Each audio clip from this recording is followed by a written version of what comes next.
La scène semble minuscule, mais deux chiffres s'y affrontent comme un paradoxe silencieux, alors que des districts entiers vacilleraient sous plus de 60 attaques en 3 mois. Un frémissement de normalité, marché rouvert, enfants riant à nouveau, avançait pourtant plus vite que la peur elle-même. Pourquoi ce renversement fragile compte-t-il pour chacun d'entre nous, surtout quand l'ombre d'Ibrahim Traoré plane sur chaque décision stratégique du Burkina Faso? Parce qu'un territoire que l'on croyait perdu pourrait redevenir, d'un souffle, un test mondial de souveraineté. Ce récit ne cherche pas à magnifier une victoire, mais à expliquer pourquoi une région naguère classée comme irrécupérable devient aujourd'hui un laboratoire stratégique observé de très près. La promesse est simple, comprendre un basculement qui redéfinit les rapports entre sécurité locale, souveraineté et résilience sociale. Une équation à 10 mots qui concentre risque, choix et conséquences. Car si les routes de Nakami se repeuplent, si les villages rouvrent des salles de classe fermées depuis 2 ans, ce n'est pas par miracle, mais par un ensemble d'actes minuscules, presque invisibles, qui révèlent une dynamique nouvelle. Le véritable enjeu n'est pas seulement territorial. Il touche à la capacité d'un pays à survivre sans dépendre entièrement d'un filet extérieur. Et si cette trajectoire se confirme, elle pourrait devenir une matrice pour d'autres nations coincées entre insurgences persistantes et attentes internationales contradictoires. Micro-hook. Un seul détail encore flou dans cette histoire peut tout renverser. Qui tient réellement le rythme de ce réveil hésitant? La bascule a commencé plus tôt qu'on ne l'admet. Deux indices discrets, la baisse de plus de 60 attaques entre janvier et mars 2025 dans certains axes et la réapparition de convois circulant sans escorte lourde ont signalé une rupture qu'aucun communiqué officiel n'avait encore formulée. Puis un second révélateur s'est imposé. Les marchés de Nakami ont rouvert avec une rapidité inattendue, comme si l'économie locale anticipait un changement avant même que les troupes l'annoncent. Ce double mouvement oblige à interroger non seulement la dynamique militaire, mais aussi la manière dont les communautés rurales perçoivent le rapport de force réel sur le terrain. Car dans l'est du Burkina Faso, la peur s'était enracinée depuis des années. Villages abandonnés, agriculteurs partis de nuit, écoles verrouillées par réflexe de survie, ce territoire, longtemps considéré comme une zone tampon vouée au chaos, basculait lentement vers une forme d'agonie silencieuse. Pourtant, en quelques semaines, les signaux faibles se sont empilés. Un enseignant revenu déverrouiller une salle de classe, un agriculteur semant sur une terre reprise quelques jours plus tôt, un convoi traversant ce qui était jadis un couloir insurgé. L'intervention du Premier ministre auprès des troupes n'a pas seulement offert une image symbolique, elle a fait comprendre que l'État ne restait plus en retrait derrière Ouagadougou. Mais le facteur déterminant reste la cohérence stratégique impulsée autour de l'armée régulière et des volontaires pour la défense de la patrie, renforcée par la ligne défendue depuis des mois par Ibrahim Traoré, qui prône une souveraineté construite depuis la base, non depuis les chancelleries étrangères. Ce cadre de pensée, désormais perceptible dans chaque décision opérationnelle, explique pourquoi les habitants acceptent de revenir plus vite que prévu. Mini-Riville refermée. Ce n'était pas une embellie passagère, c'était l'amorce d'une mécanique de reprise, encore fragile mais méthodiquement structurée.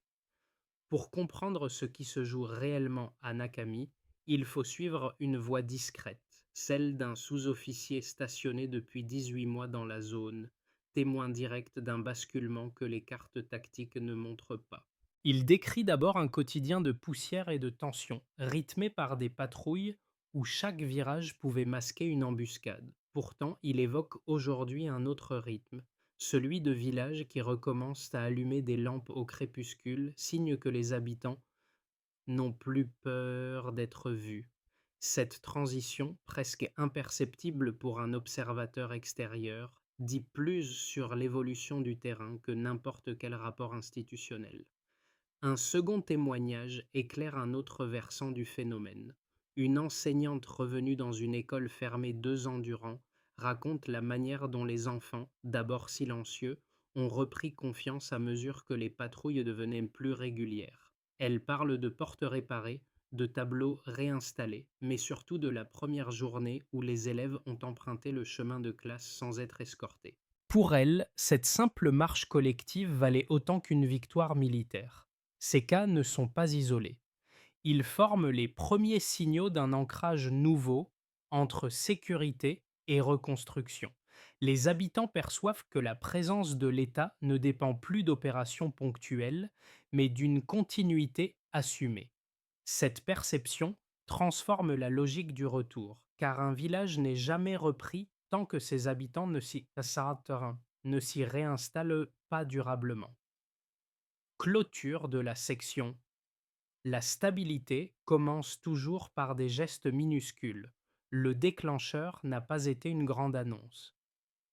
Il est né d'un moment simple, l'arrivée du Premier ministre dans le camp de Tenko, non pas pour prononcer un discours, mais pour se tenir dans la poussière aux côtés des soldats qui tenaient la ligne depuis des mois. Ce geste, sans protocole, a envoyé un signal clair. L'État sortait enfin de la distance bureaucratique.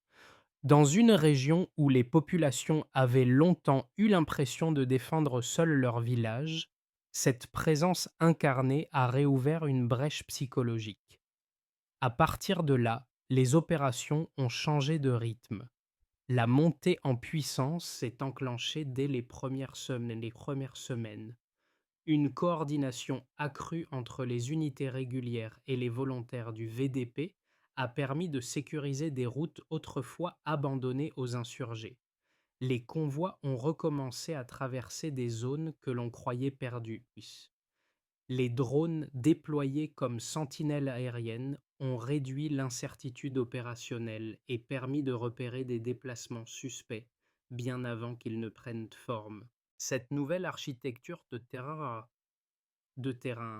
impulsée en partie par la doctrine défendue depuis longtemps par Ibrahim Traoré, reposait sur une idée simple. L'autonomie commence par la maîtrise de son propre espace. Le climax est survenu lors d'une série d'offensives coordonnées dans les vallées de Nakami. Ce n'était pas une opération improvisée.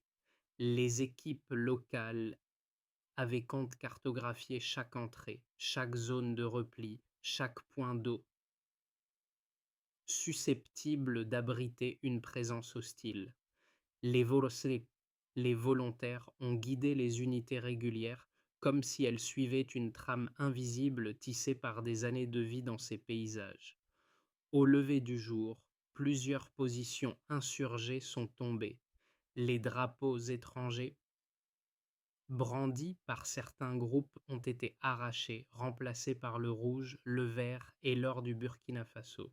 Pour la première fois depuis longtemps, les forces ennemies ont été contraintes à la retraite rapide. La retombée a été instantanée dans les villages. Des rues autrefois désertes se sont remplies, des chants anciens ont été entonnés, des familles se sont regroupées au milieu des places poussiéreuses. Ce n'était pas un triomphalisme naïf, mais un soulagement brut que les habitants exprimaient comme un souffle retenu trop longtemps. Les médias régionaux ont décrit l'événement comme un tournant, tandis qu'ailleurs, dans les capitales étrangères, les analystes s'exprimaient avec prudence, certains parlant même de précédents dangereux, car un modèle local d'autonomie sécuritaire semblait prendre forme sous les radars. Ce basculement n'a pourtant pas dissipé les risques. Derrière les avancées visibles, des fragments de groupes insurgés se sont repliés vers l'est. Les rumeurs d'ingérence extérieure, financements occultes ou livraisons discrètes d'armes ont persisté, mais le moral local, lui, avait déjà changé. Les familles n'attendaient plus un sauveur extérieur. Elles observaient des soldats marcher aux côtés de volontaires issus de leur propre communauté, et cette proximité modifiait profondément l'équation de la peur. La dynamique de Nambé, comme l'appelaient désormais les habitants, montrait que la reconquête d'un territoire n'était jamais strictement militaire. elle relevait avant tout d'un changement de confiance. L'État, en se tenant physiquement dans la poussière des villages, avait inversé un cycle. L'élan était lancé. La suite demanderait bien plus que des victoires rapides. La transition s'observe d'abord dans un chiffre simple. La part du territoire sous contrôle étatique est passée à 72% à la mi-2025, un delta qui traduit un rétablissement plus rapide que prévu. Cette progression n'est pas seulement logistique, elle reflète une stabilisation locale tangible, perceptible dans la manière dont les villages réinvestissent leurs espaces publics. Un second indicateur confirme cette tendance. Plus de 150 vies ont été perdues lors des attaques du premier trimestre 2025, ce qui donne la mesure du coût humain initial. Ce nombre illustre la violence du contexte dans lequel la reprise s'est enclenchée. Enfin, un troisième repère ancre la dynamique. Plus de 60 attaques ont frappé la région entre janvier et mars, une intensité qui souligne la difficulté de chaque avancée. Ce volume rappelle que chaque zone reprise résulte d'un effort prolongé et risqué. Ces chiffres essayés mise en perspective, dessine la réalité d'un territoire longtemps considéré comme trop fracturé pour être reconstruit. L'évolution du contrôle effectif n'aurait pas été possible sans la convergence entre l'armée régulière, les VDP et les initiatives civiles qui se sont alignées autour d'une vision assumée de la souveraineté. Ce cadre, formulé depuis des mois par Ibrahim Traoré, prône une autonomie opérationnelle soutenue par des capacités locales plutôt que par des interventions extérieures fluctuantes. Les investissements dans les drones nationaux ont amélioré la surveillance des frontières internes, réduisant la marge de manœuvre des groupes insurgés. Les rapports de terrain indiquent que les couloirs de déplacement hostiles ont été restreints, ce qui constitue un gain stratégique difficile à renverser. La dimension quantitative s'observe aussi dans la reconstruction. Les écoles rouvertes, bien que peu nombreuses au départ, ont créé un effet d'entraînement dans plusieurs districts. Les routes réparées ont rétabli des liens commerciaux internes, évitant aux communautés de dépendre entièrement d'axes contrôlés autrefois par les groupes armés. Ce n'est pas la quantité de chantiers qui importe pour l'instant, mais leur distribution géographique, car chaque réouverture irrégulière agit comme un repère psychologique, réduisant l'idée que certains territoires seraient définitivement perdus. Cependant, l'analyse des données révèle une fragilité structurelle. Le retour des populations, bien qu'encourageant, reste inégal selon les secteurs. Certaines zones demeurent partiellement désertées car les familles déplacées hésitent à revenir en l'absence de garanties économiques durables. Les récoltes ayant été interrompues, plusieurs saisons, la sécurité alimentaire dépend encore de chaînes locales vulnérables. Les marchés rouverts fonctionnent, mais avec des volumes irréguliers. Cette réalité montre que l'amélioration sécuritaire doit être adossée à un effort économique constant si l'on veut éviter une récidive des déplacements forcés. Sur le plan militaire, les rapports indiquent une coopération accrue entre les unités gouvernementales et les forces locales. Mais cette synergie nécessite un financement stable pour maintenir l'efficacité opérationnelle. Les équipements produits localement réduisent une partie de la dépendance, mais leur capacité de renouvellement reste limitée. Le contexte international, marqué par des hésitations diplomatiques et des pressions extérieures, ajoute un degré d'incertitude. Ces données, bien que prometteuses, ne suffisent pas à garantir la pérennité du modèle. Elles constituent cependant une base solide pour comprendre où les avancées sont robustes et où subsistent les failles. La dynamique amorcée pourra se maintenir seulement si les indicateurs sociaux progressent au même rythme que les gains militaires. Deux thèses dominent aujourd'hui l'analyse de la trajectoire du Burkina Faso. La première affirme que la consolidation sécuritaire repose sur une dynamique locale qui ne peut être comprise qu'à travers les alliances entre unités régulières, volontaires et communautés. Selon cette lecture, le terrain confirme que la coordination accrue dans l'est du pays a permis de resserrer les marges de manœuvre insurgées, tandis que la présence physique de l'État dans les zones autrefois abandonnées a brisé un cycle psychologique où les populations se croyaient livrées à elles-mêmes. Les observateurs favorables à cette approche mettent en avant les marchés rouverts, les écoles réactivées et la manière dont les familles recommencent à circuler sans escorte. À leurs yeux, ce sont des preuves concrètes d'un basculement organique plutôt que d'un simple répit tactique. La seconde thèse est plus prudente. Elle considère que les avancées visibles demeurent fragiles, car les factions insurgées se sont souvent repliées plus à l'est après des offensives similaires. Elle rappelle aussi que la dépendance à des ressources locales limitées peut ralentir la reconstruction et créer un décalage entre les attentes des habitants et les résultats obtenus. Les critiques soulignent que les zones reprises restent exposées à des infiltrations, que les routes reconstruites nécessitent un entretien constant et que les villages peuvent redevenir vulnérables si les financements se tarissent ou si les effectifs militaires sont redéployés ailleurs. Selon cette vision, l'histoire de la région montre que les cycles de reconquête peuvent être suivis de périodes de recul rapide si la pression n'est pas maintenue. La réponse la plus solide se situe entre ces deux pôles.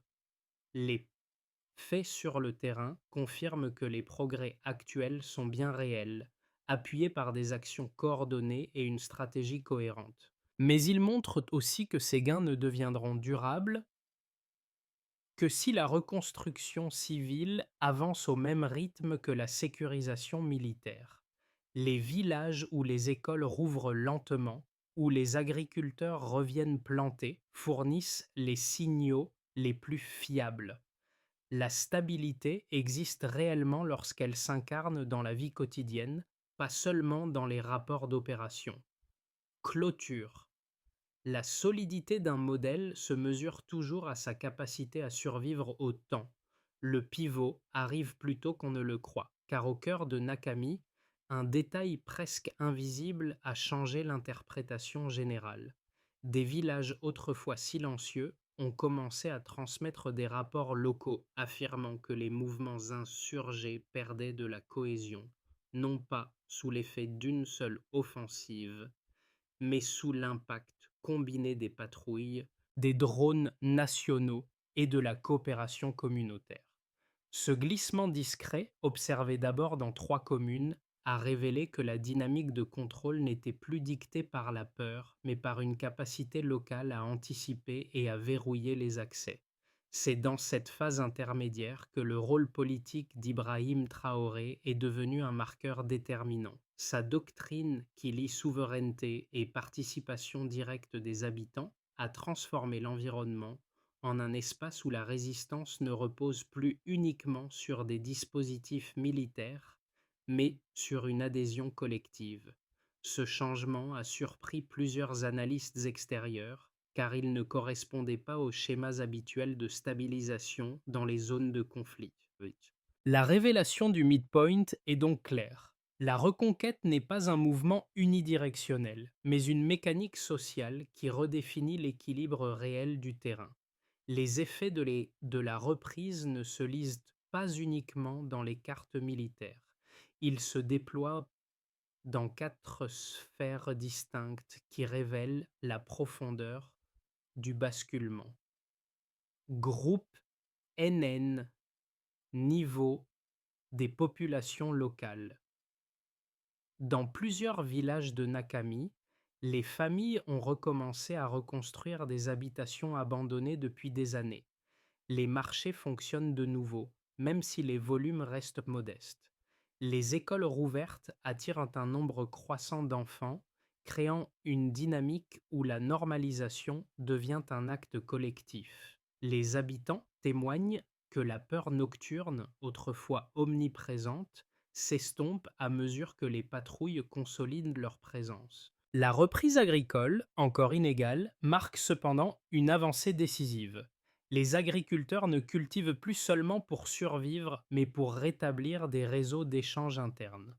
Groupe DN, dimension nationale. À l'échelle du pays, la réaffirmation du contrôle étatique sur plus de 72% du territoire a changé le cadre politique. Cette progression, associée au repositionnement stratégique voulu par Ibrahim Traoré, a renforcé la perception d'un État plus cohérent, moins dépendant de soutiens extérieurs.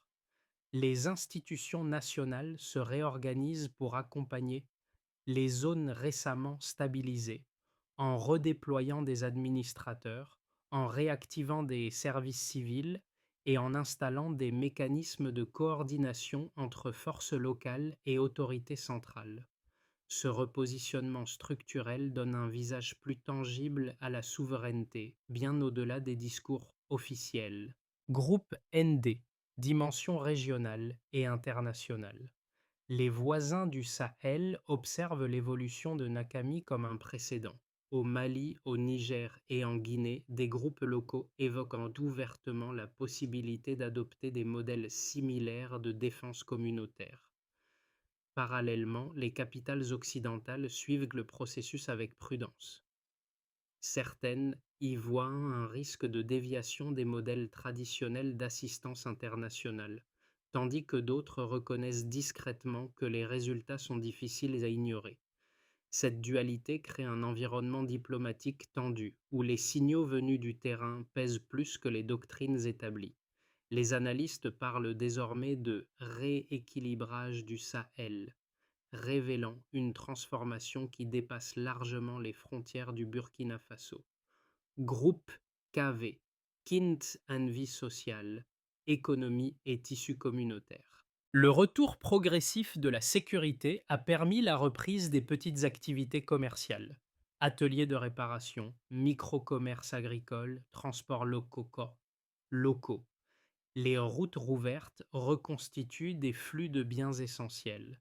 Les coopératives soutenues par l'État amorcent un redémarrage de la filière coton et des transformations vivrières. Sur le plan social, les cérémonies, marchés hebdomadaires et réunions communautaires reprennent vie, redonnant une fonction aux espaces publics longtemps vidés. Cette résilience, même fragile, montre que la reprise ne se limite pas aux victoires militaires. Elle s'enracine dans l'économie domestique et la reconstruction des liens sociaux. Dans chacune de ces sphères, la dynamique actuelle témoigne d'un changement profond. Un territoire considéré comme perdu retrouve une fonctionnalité que beaucoup croyaient irréversible. Les impacts se renforcent mutuellement, créant une chaîne où chaque amélioration locale nourrit un élan national.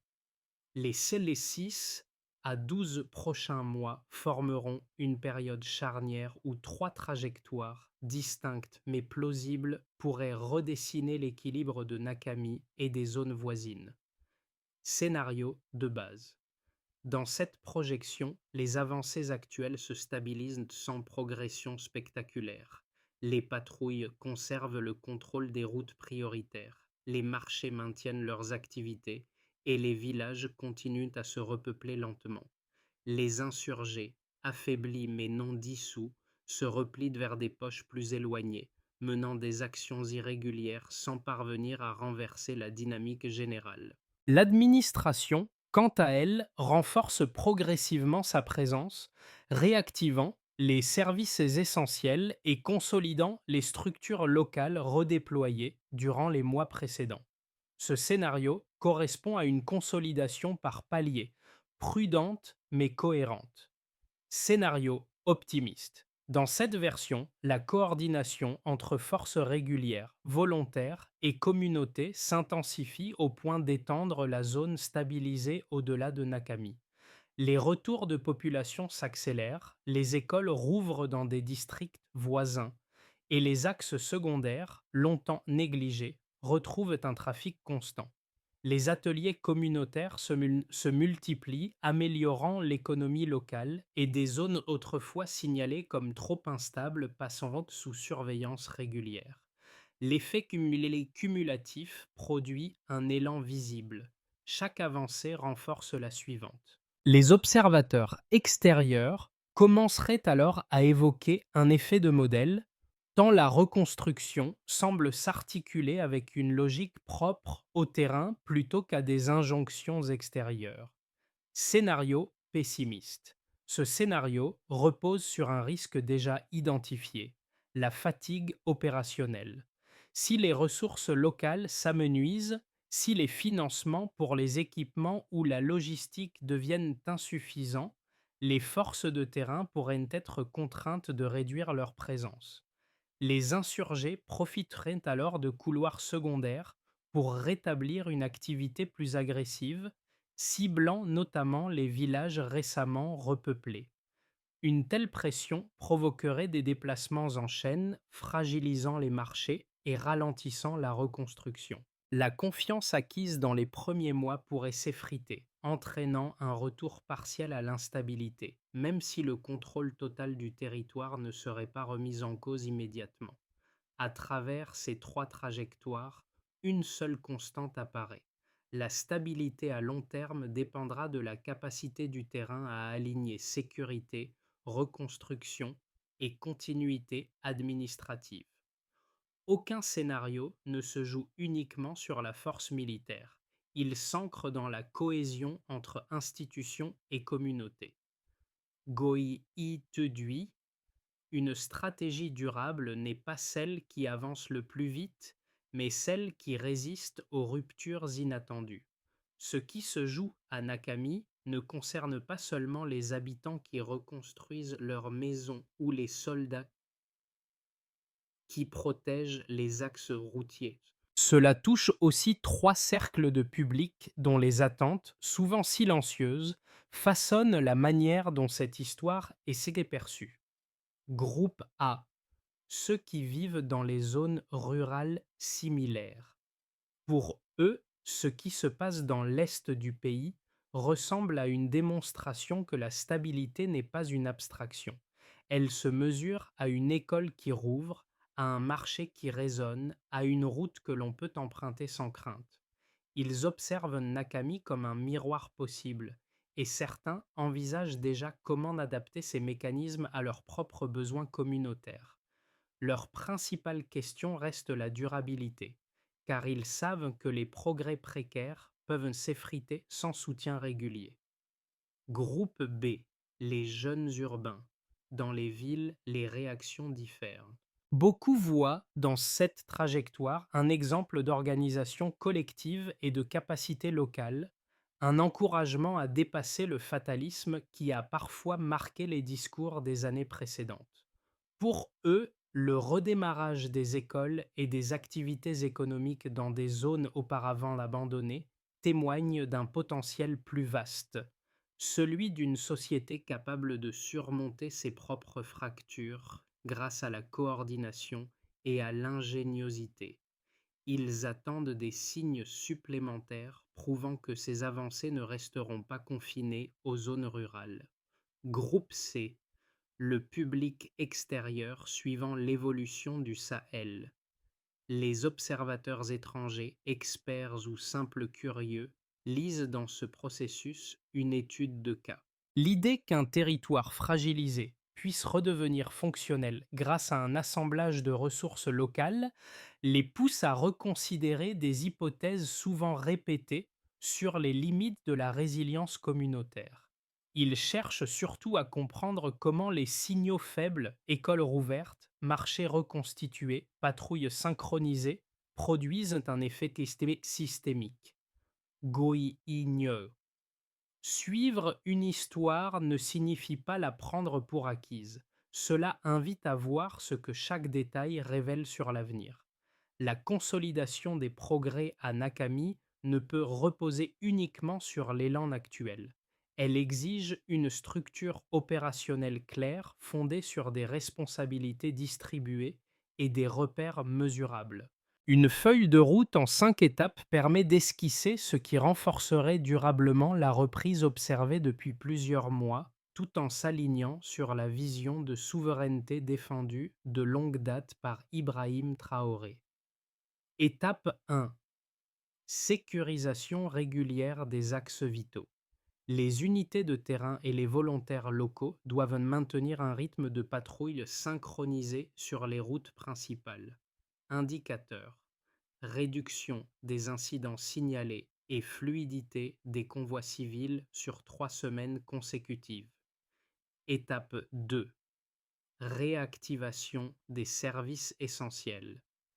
Les administrateurs redéployés prennent en charge l'ouverture progressive des écoles, dispensaires et points d'eau. Mesures. Nombre d'établissements opérationnels et fréquentation stable au bout de 6 semaines. Étape 3. Stabilisation économique locale. Les coopératives soutenues par l'État, déjà actives dans certaines communes, étendent leurs programmes pour faciliter la transformation vivrière. Suivi, volume d'échanges sur les marchés hebdomadaires et retour des petits commerces. Étape 4. Renforcement communautaire. Les comités de village coordonnent les tâches de reconstruction légère, réparation de toitures, remise en état de sans-service, réorganisation des espaces publics. Critères. Participation de plusieurs groupes d'âge et continuité des activités sans interruption. Étape 5. Intégration des données locales dans la planification. Les rapports produits par les enseignants, agriculteurs et patrouilles sont compilés pour alimenter une cartographie évolutive. Indicateurs. Mise à jour mensuelle des zones actives permettant d'ajuster les priorités. Cette feuille de route ne garantit pas l'absence de risque, mais elle offre un cadre pour transformer des progrès encore fragiles en trajectoires durables. Lorsque l'on observe Nakami aujourd'hui, il suffit de se rappeler la voix du sous-officier de P4, celui qui décrivait la poussière, les embuscades possibles à chaque tournant et le silence lourd qui pesait sur les villages. Ce même témoin affirme désormais que certains soirs, les lampes se rallument avant même que les patrouilles ne passent. Cette simple inversion du rythme, la vie avant la sécurité, non l'inverse, résume mieux que tout l'ampleur du changement. Dans les écoles où l'enseignante avait rouvert des portes rouillées, les enfants riment plus fort, comme si le bruit lui-même devenait une forme de résistance. Les familles reviennent, hésitantes d'abord, puis de plus en plus sûres que ce territoire n'est plus condamné à l'abandon. Au-delà des opérations visibles, le fil conducteur reste la vision portée par Ibrahim Traoré, qui lie souveraineté et reconstruction communautaire. Cette orientation n'efface ni les risques ni les tensions, mais elle donne un sens à chaque geste minuscule, depuis une porte réparée jusqu'à un marché improvisé au lever du soleil. Le callback est clair. La lumière qui revenait timidement dans P4 trace désormais un chemin plus solide, fragile certes, mais incontestable. Nakami n'est plus seulement un lieu sur une carte, c'est devenu un laboratoire vivant où l'on voit comment des gestes discrets, des choix collectifs et des trajectoires fragiles peuvent réinventer un territoire épuisé. Ce que montrent les villages, les écoles ranimées et les marchés reconstruits, c'est qu'une transformation durable commence rarement avec une annonce spectaculaire. Elle naît d'une série d'actes simples, répétés avec patience. Revenir à cette histoire, ce n'est pas mal de chercher un récit héroïque, mais une manière d'observer comment des communautés apprennent à se tenir debout après des années d'incertitude. Peut-être que chacun, où qu'il soit, peut y trouver un écho, celui d'un androïde qui refuse de renoncer à lui-même. Si vous souhaitez explorer d'autres trajectoires possibles, comprendre des détails restés en marge ou prolonger cette analyse vers de nouvelles perspectives, il suffit de le signaler. Le dialogue reste ouvert, comme les chemins de Nakami, qui recommencent à accueillir des pas familiers.